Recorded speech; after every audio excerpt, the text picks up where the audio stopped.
Take this job and shove it. I ain't working here no more. Everybody's working for the weekend. Taking care of business every day. Now it's wow, welcome to the working week. Working 9 to 5, what a way to make a living. Minimum wage. Yeah! Okay, well, welcome back to another episode of The Working Lunch. I'm Jeff Turgeon. And I'm Sean McGauley. We're the host for this new hour version of the show. New bat time.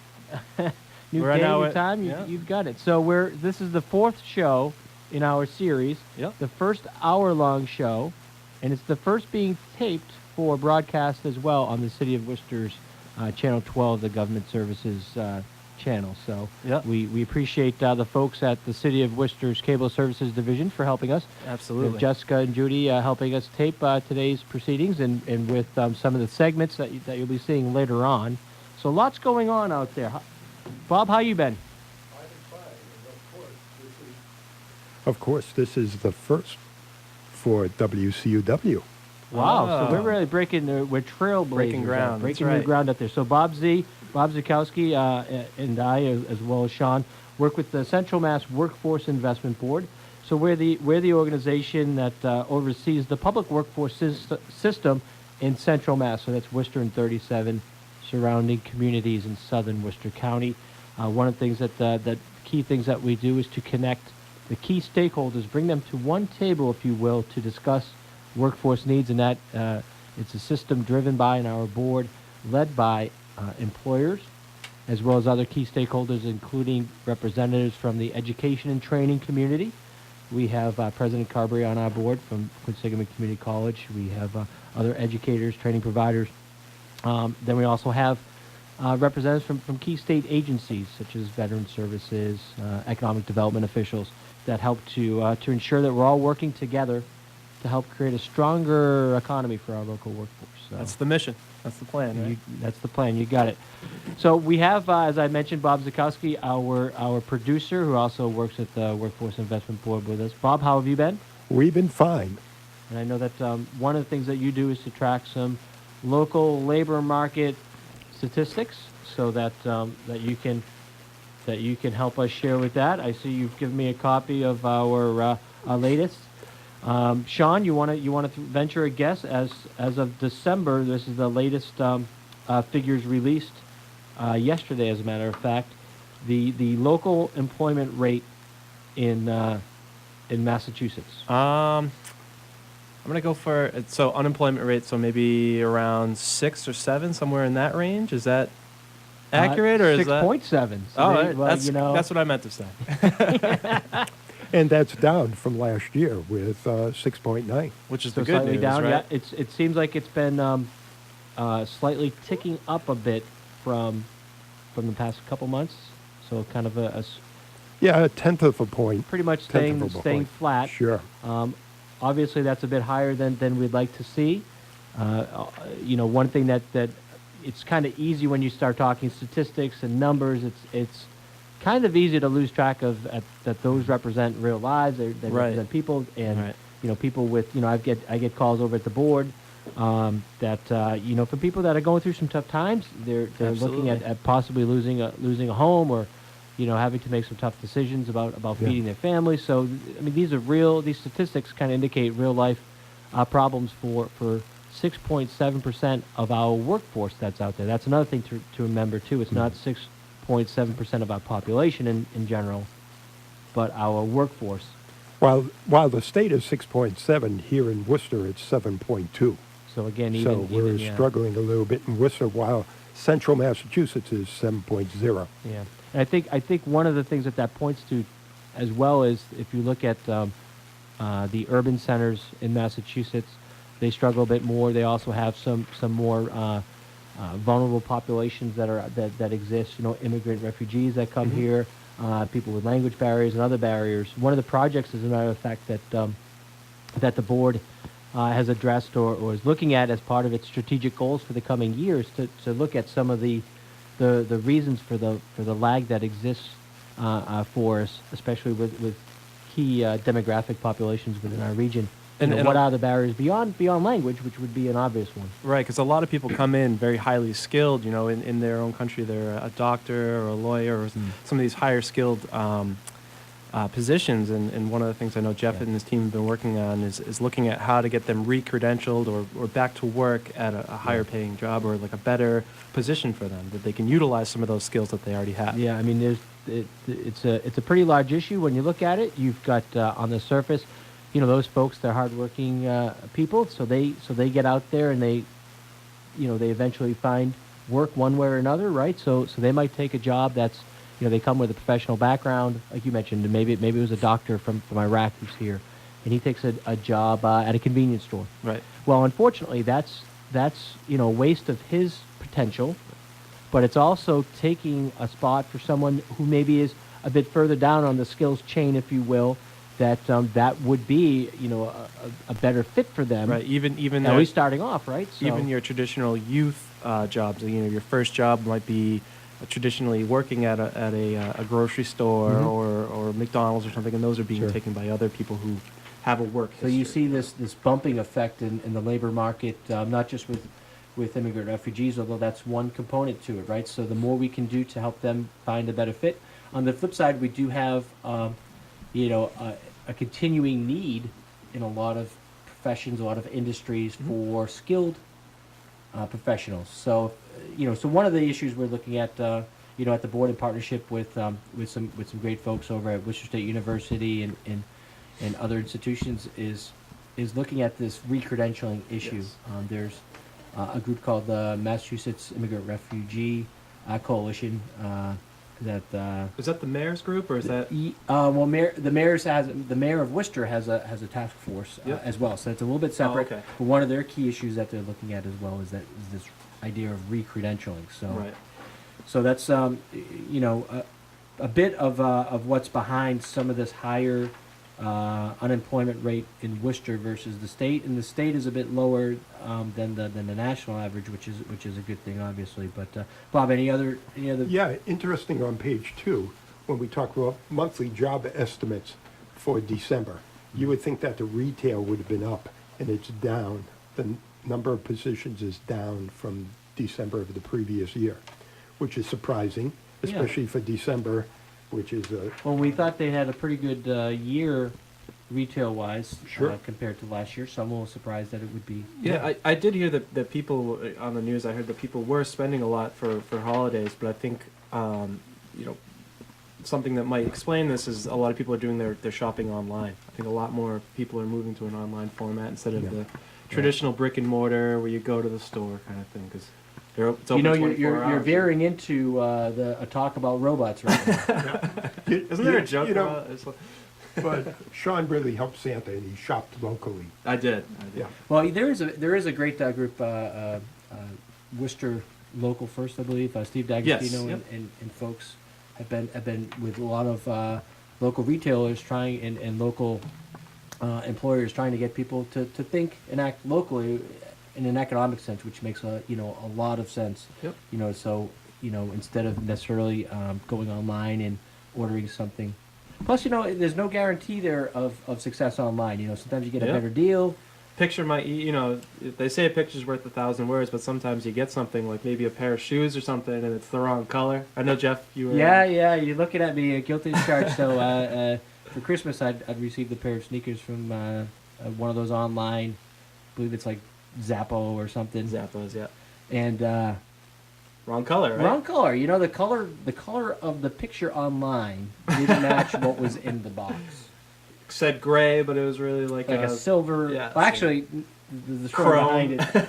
Now that we have an hour, I can properly. We can elaborate on some of these things. on some of these stores. Well, it was the first pair was like a hideous bright blue, and for some people that would be, hey, that's what they like. Absolutely. It wasn't a good fit for my feet, so I decided, and so I returned you gave those. them to your son. Went out. No, I returned those and found a pair online with a picture that I thought looked good. Yeah. It was like a grayish color. It turns out it's like a bright metallic silver, like aluminum foil Yeah. silver. So you got to go to the store. That's the Yeah. Yep. I mean, Buy I'm sure. local. I'm sure. You know, Sean, for you, that would I be love a great. hideous blue. That's No, I was really thinking my the, color. the silver, the shiny silver, but it just wasn't. Just wasn't. Yeah, and now that we have an hour, So shop local. we have I others? guess These the guys- upshot Right, is shop support your local, local right? economy. these Support guys your will local. talk about shopping, but we also have some guests on today, don't we? That's true. We're going to We be do. talking. We have an extended interview with Robert Thomas from the Martin Luther King Jr. Business Empowerment Center, Yeah. which is a division of the of SMOC, and great interview, a great discussion there that we'll be playing for folks in a little while here. So yeah, some good things going on. We also teamed up with the good people at Rainbow Child Development Center. Yep. To They're talk on to Edward Street in Worcester. to get some career advice from some of their young students. So some good stuff there. Yeah. Some good stuff there. So, Bob, anything else on the employment news front that you think we might want to go over here? I don't think so at this time, because I would like to move into one of our guests. All right. Okay. It's about that time. Are we ready then to roll the tape? So we're going to cut now to an interview that we had, and this was had last. We had this interview last Friday, so it is on tape, special tape delay. Hey, we're here with Rob Thomas from Martin Luther King Jr. Business Empowerment Center. How you doing today? Just fine, sir. Just fine. Looking for the Dr. King weekend and celebration on Monday. It's a great weekend for me. Excellent, excellent. So tell us a little bit about the center and what you all do here. Okay. They always tell you that you want to keep your elevator pitch kind of short, but it's hard to keep 19 years into an elevator speech. But really, really simple. We were founded in 1994 as a business incubator. We started at the Emmanuel Baptist Church at 717 Main Street here in the city. And for 4 years, we worked out of that office. Then we were able to talk and work with the city and the state on us occupying a building. And through some block grant fundings, we got a couple of $100,000. We were able to identify this building, purchase this building, and in 1998 we moved here and had our first tenant, which is still our tenant, which is UMass Extension, where they have a 4-H program. They actually have a where the people go out and talk about health and nourishment, nutrition, and they have a legal division that deals with occupying and preserving land within the organization. It's a beautiful facility. It's beautiful. I love the old brick buildings and Yes. and the beams and everything. So it's a wonderful facility that you were able to acquire there. So tell us about some of the other services offered here. Basically, what MLK does is help people provide for themselves a better quality of life. Now, with all the social service organizations and all the agencies or nonprofits that you see around the county, there's a lot of ways to do that. Mm-hmm. Well, we have 3, and today I can introduce a 4th one. I found out at a meeting over at the parent company, South Middlesex Opportunity Council, that we just got the certifications on something, which I'll tell you later. But in helping people provide a better quality of life for themselves, we chose to do business development, where we provide, and we're here in our library, but technical assistance to people who are trying to start up their businesses, help them put together a business plan, formulate that business plan in the language that bankers want to see it in, and take that business plan and try to secure a loan for that person to start their business. So really, from the ground up, helping build our economy. Obviously, from a jobs perspective, having new businesses develop means more jobs here. And most of the businesses in our community are small businesses. So they start someplace, right? So Absolutely. So you're here on the ground level, help people turn their dream their idea into fruition. Turn it into American. And I didn't even mean to Martin King, create it yes, with Martin. you did. I have a dream, but I guess that fits, right? That does. And so what happens is if a person has that dream, we in fact work with them to execute it. Yeah. And make it a reality. And so now you take that a step further. Now that they have their dream, they have the money to now implement their dream. We, if they fit, have 42,000 square feet, and they could actually incubate here. Yeah. And in this building, you'll see, if you take the tour, that we have a printer, believe it or not, Schmidt Printing. This is an interesting one that we have. We have a Vietnamese church that actually works out of here because they can't afford their own building, but with the rent, a person can actually get a facility uses up of our conference rooms that are provided. And then we have a nonprofit organization, and we have a coffee distributor, Caravan Coffee, that was on Main Street. If someone's a part of the incubator process, they turn their idea. That first step is to get the idea of a bit of funding, the startup funding, get the business plan in place, and then what a great opportunity to have some physical space to kind of call home. Does that come with some support, like a phone, like you can hook up to your phone? Oh, yeah. So Okay, someone calls in and all that let kind me of back explain that. office. Right. So what happens is it's the economy of scales, and why we created the incubator is that the resources that when you're starting a small business, a lot of things eat up your money. Well, here, if you come here and you become a tenant, you in fact get to shop in what we call the MLK furniture store. So every business that you see here, their desk and everything came from furniture that was donated to us between and from the banks when there was a lot of mergers and acquisitions going on in town. So again, a great opportunity, to save some money and put it into the actual business versus itself. the side stuff that, Right. like you said, eats up a lot of that startup capital. And so as it relates to the fax machine, we have a black and white fax machine and color copier and black and white copier. We have the fax machine, so all those resources are there. Back office stuff. They Who don't wants to have go out and they have don't to have buy to it? pay for that. Our receptionist, when you come to the front door, just like you asked for me, she called, and I came down. She would do the same thing with the business clients. Now you're here. you're part of a network too of support groups for business. The Worcester Business Resource Alliance. I was gonna mess with you, leave you hanging out there. What are the rest of those I initials? knew the acronym. No. I knew the initials. I couldn't figure out the words there. I get them mixed up a bit. But so tell us a bit about that and how you're involved with that. Well, what happens is we came together probably 5 years ago when the initial idea came around that, we didn't want to compete.